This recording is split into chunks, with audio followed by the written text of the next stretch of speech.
Crushing my head. I keep playing with my hair today, but it's raining and I was out there today, like running errands.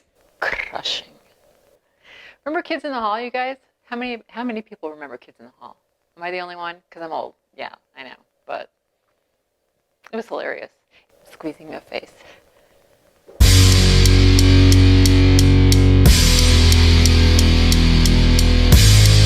Hey everybody, welcome back to Books Yada Yada. I'm Dina, and thank you so much for watching my channel. So I wanted to talk about this book. See the glare? That's terrible. We Sold Our Souls by Grady Hendrix, you guys. I am on a Grady Hendrix kick right now, I suspect I'm a little obsessed with him. I'm your number one fan. So what I did was, because I just reviewed the Southern book clubs, I went back and got this from the library, We Sold Our Souls. This came out last year, 2019. He's just a writer that I want to keep following. I loved Horror Store and I loved Southern Book Club's Guide to Slaying Vampires. And so I figured I'm going to go for it and read another book by him. So this is the synopsis, okay? Every morning, Chris Pulaski wakes up in hell. In the 1990s, she was lead guitarist of Dirtwork, a heavy metal band on the brink of breakout success until lead singer Terry Hunt embarked on a solo career and rocketed to stardom, leaving his bandmates to rot in obscurity. Now, Chris works as a night manager of a Best Western. She's tired, broke, and unhappy. Then one day, everything changes. A shocking act of violence turns her life upside down, and she begins to suspect that Terry sabotaged more than just the band. Chris hits the road, hoping to reunite Dirtwork and confront the man that ruined her life. Her journey will take her from the Pennsylvania Rust Belt to a celebrity rehab center to a satanic music festival. And that's exactly what happens in this book, you guys. So we have a woman who is 47 years old, was in a extremely successful metal band in the 90s called Dirtwork. And as I just read to you, got sold out by their lead singer, this Terry Hunt. Chris is now, and the rest of the members of the band basically just kind of live on the skids. Her life has gone to crap, basically. She's just trying to pick up the pieces and trying to figure out what the hell happened back then, because it's just that the passion of the music, the passion of the metal is still in her veins. So she embarks on this journey to try to get the rest of the members back on board and find Terry and find out exactly what happened and what he did. So me being, and I know some of you are as well, old school punk metal heads, grunge metal heads out there, I just could not wait to read this book because of that fact. There aren't a lot of books about metal and about selling your soul to the devil. There's a lot of metal music about selling your soul to the devil, but there really hasn't been, as far as I know, a book written quite like Grady Hendrix writes books, taking all of this different metal music, weaving it into the story so well. And overall, I'm just going to give you my overall opinion of the book, okay? You're rooting for Chris, of course, because she's just, she's desperate. She's like, my life is going nowhere, and I want to find out why. I thought it was a cool concept because you don't have a lot of bands out there, especially metal bands, have a lead female guitarist.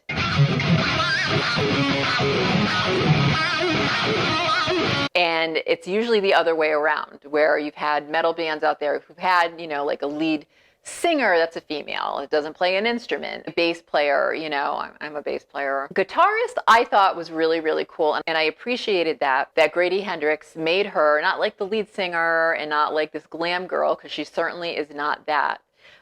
She could totally kick Daisy Jones' ass, right? Hi, I'm Daisy Jones from Daisy Jones and the Six. Off. Ow! And made this band into something very unique and something that you just don't see very often. It exists. I wouldn't call it a horror book, though, because maybe I just have a super high tolerance, you guys. I think I'm finding out and realizing that about myself, is that I have an extremely high tolerance for gore.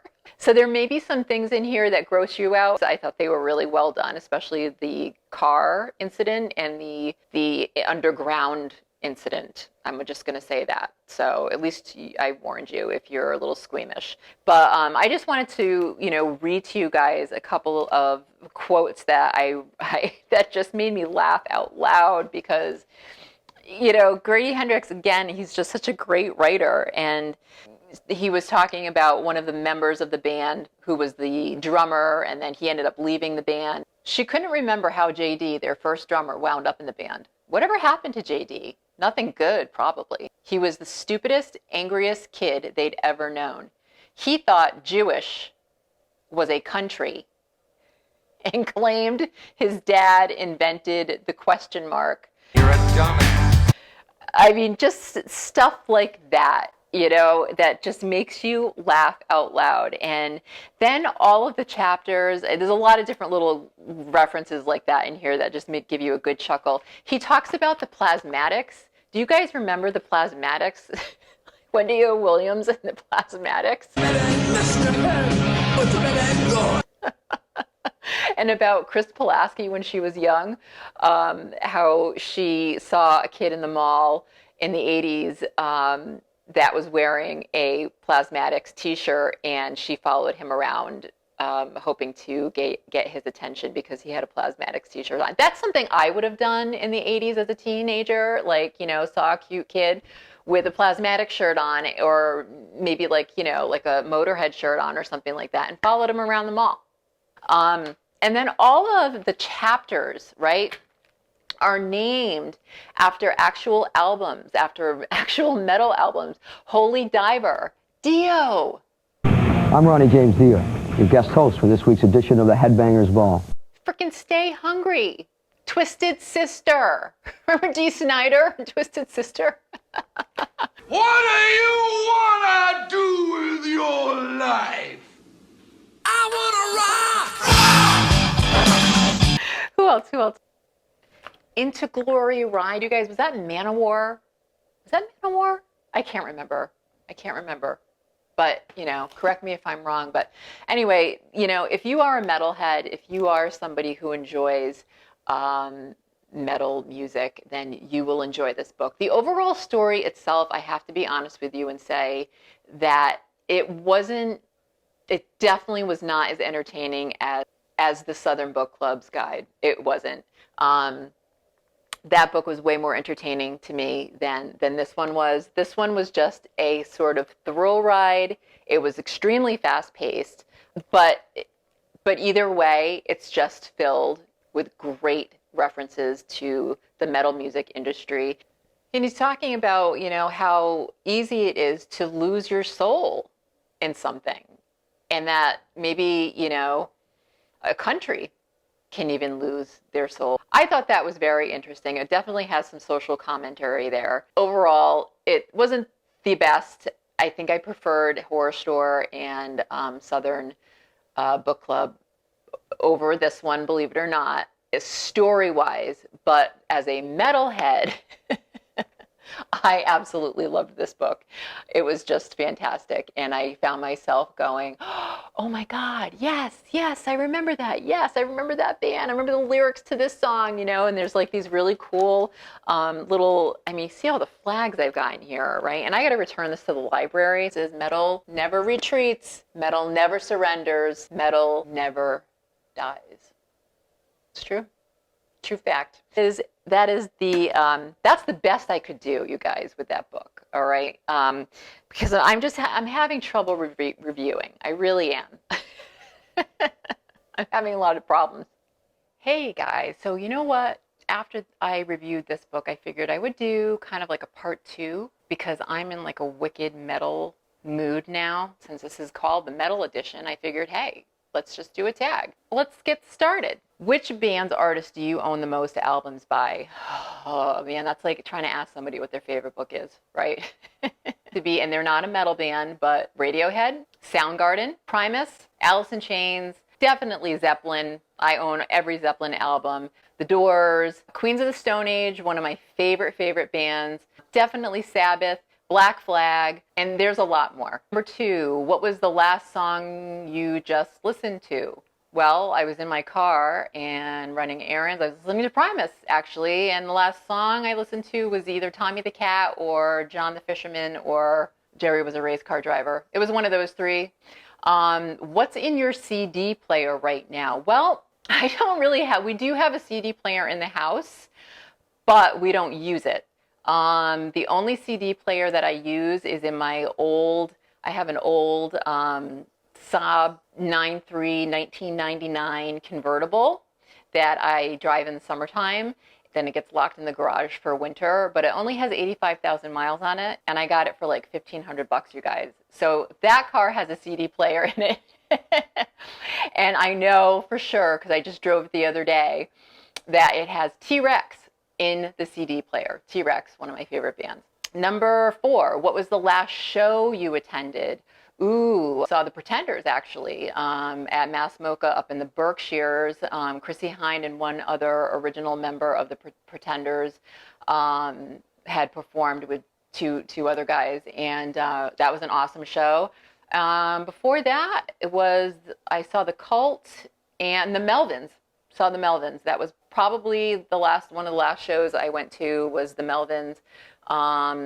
Who are out of the Seattle grunge scene, and they're still touring, and they're amazing. And I'm gonna try to insert clips of these bands for you if I have the time.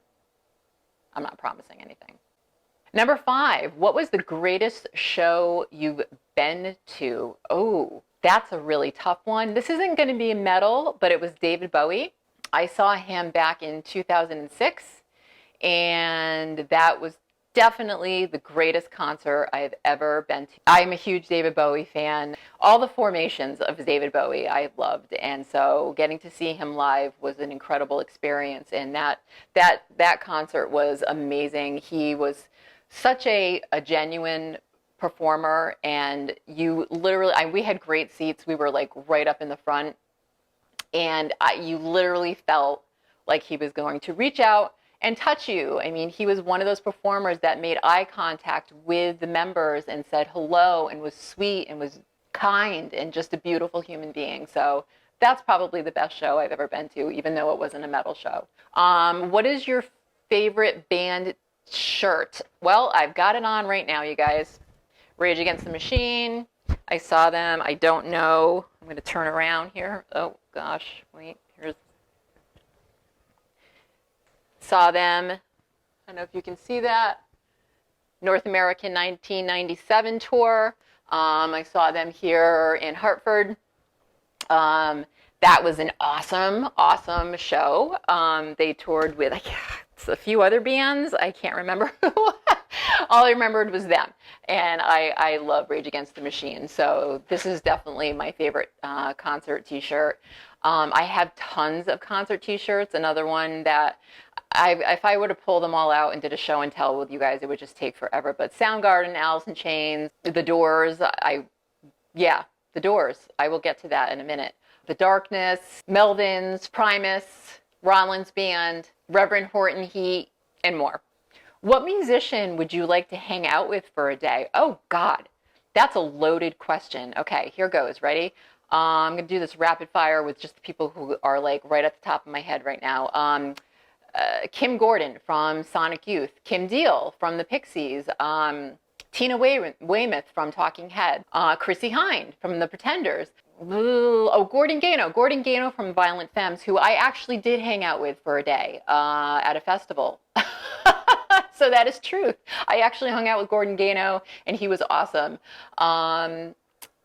Another person that Ryan and I just hung out with recently, right before COVID hit, was Ted Mason from Modern English.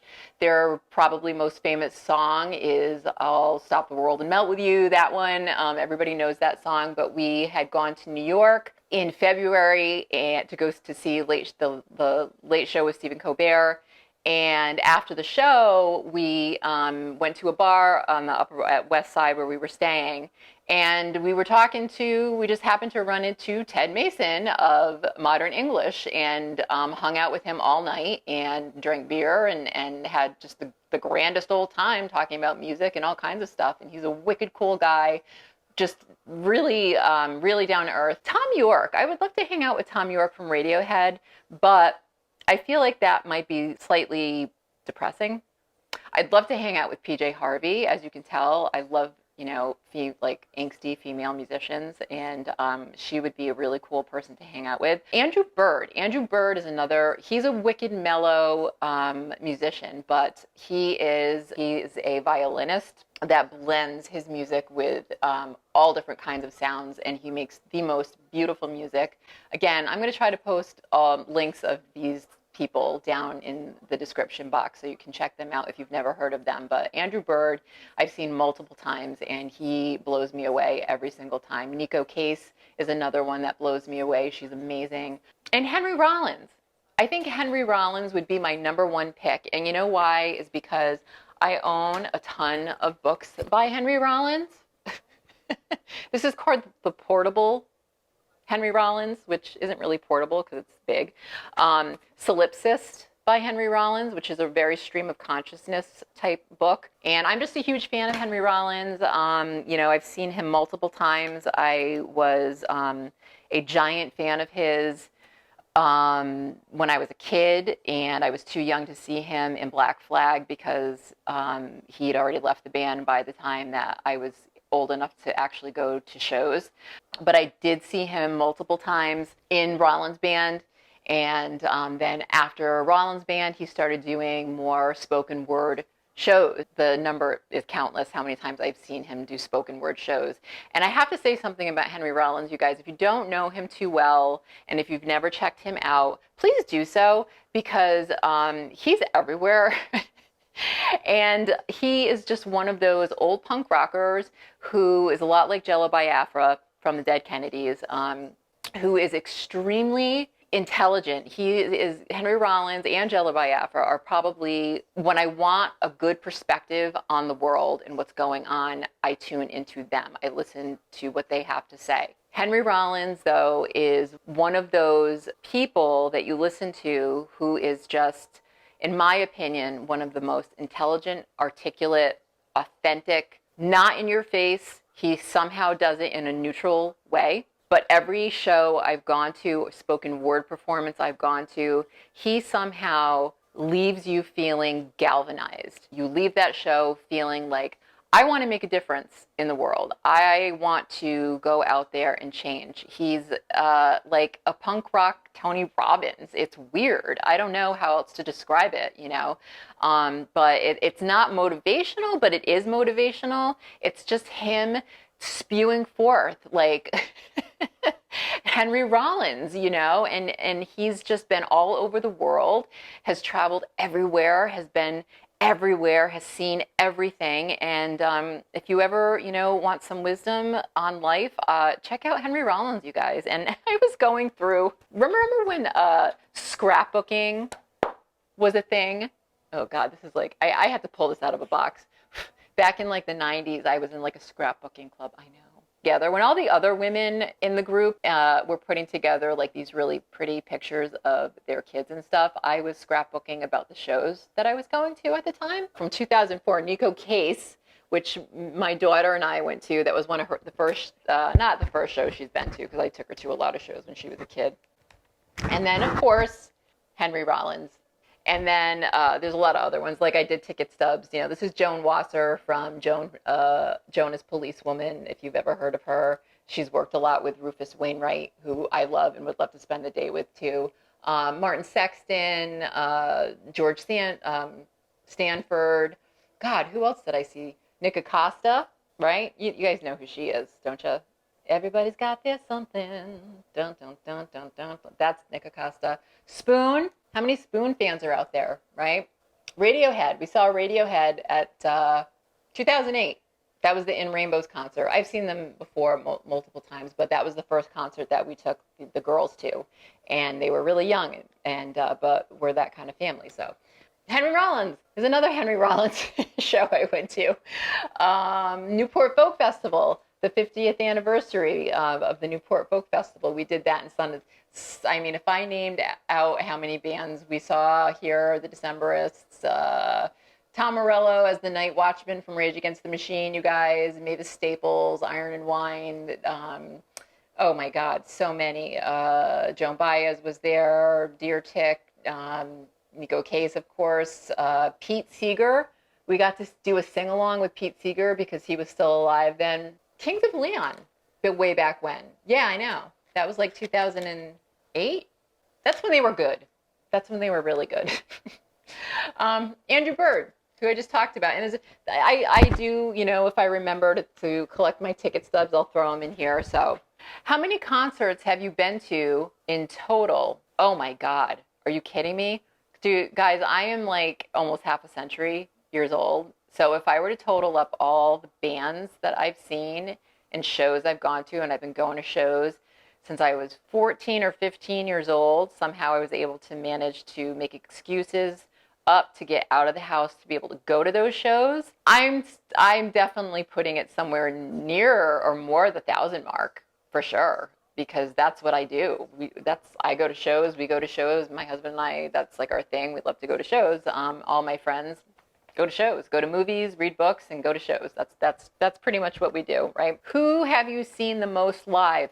Henry Rollins, as Rollins Band, and spoken word for sure. I've seen him so many times. I've also seen Neko Case multiple times in Andrew Bird, Rufus Wainwright, Radiohead. Again, I'm Primus, definitely Primus, and Queens of the Stone Age.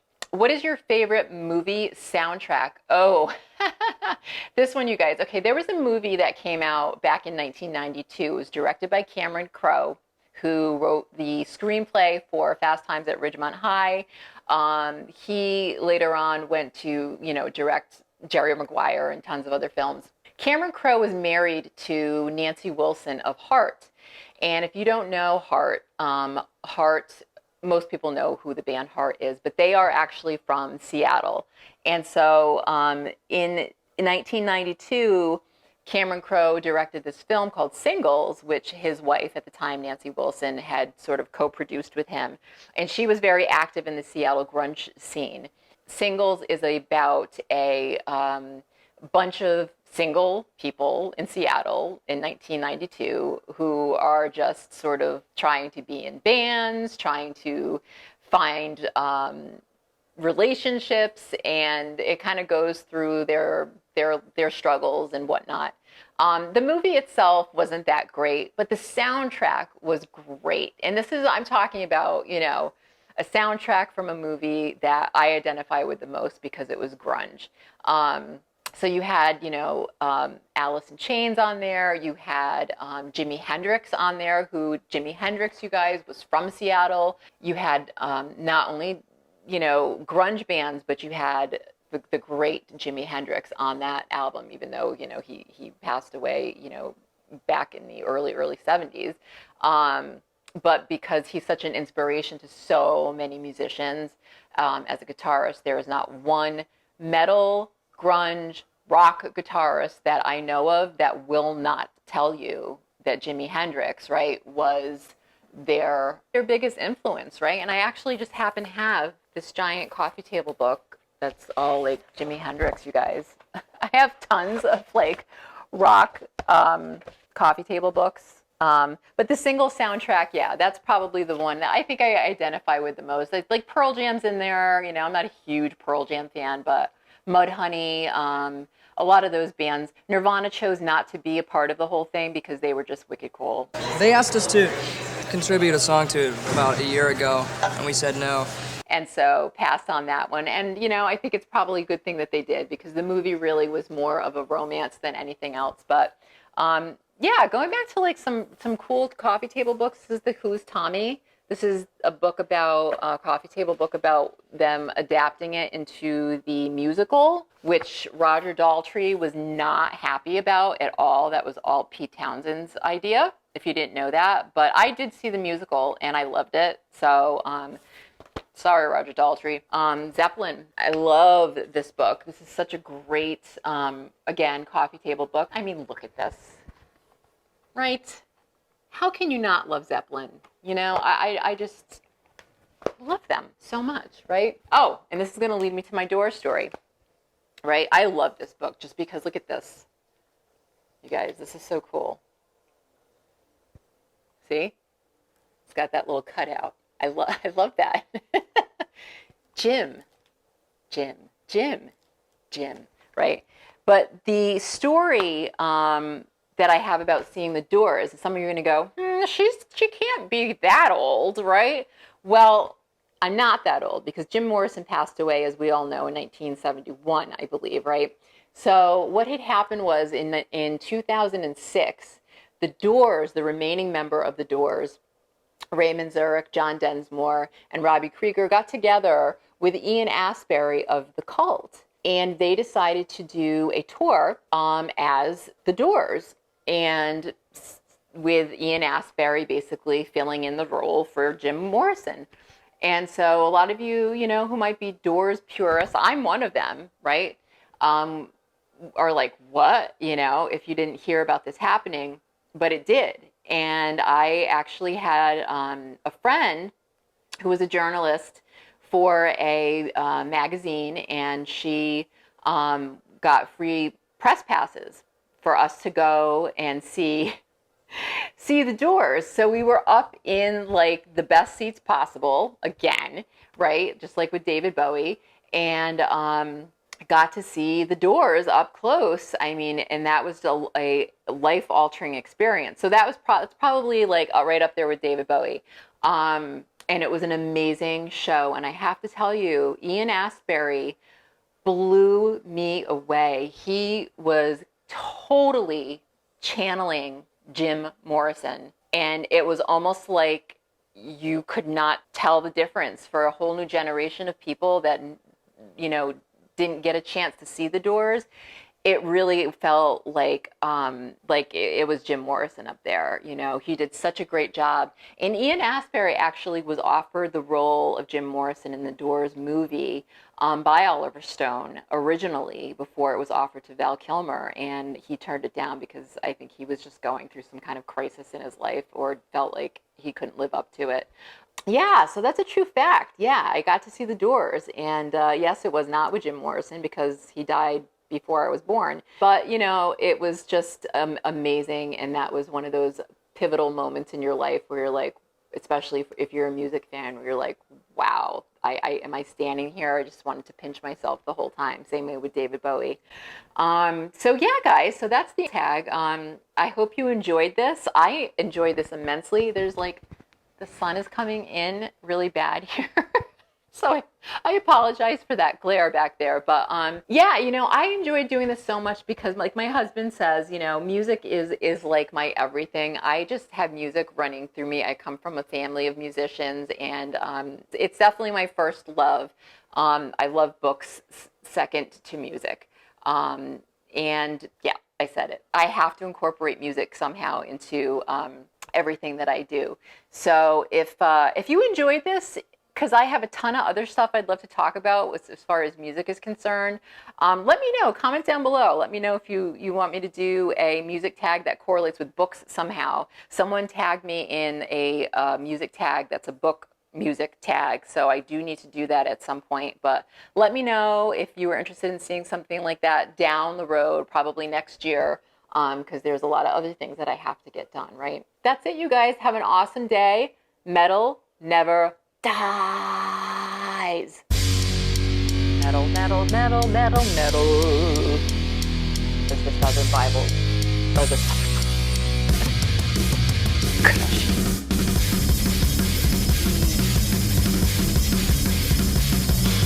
We are all animals, Martin.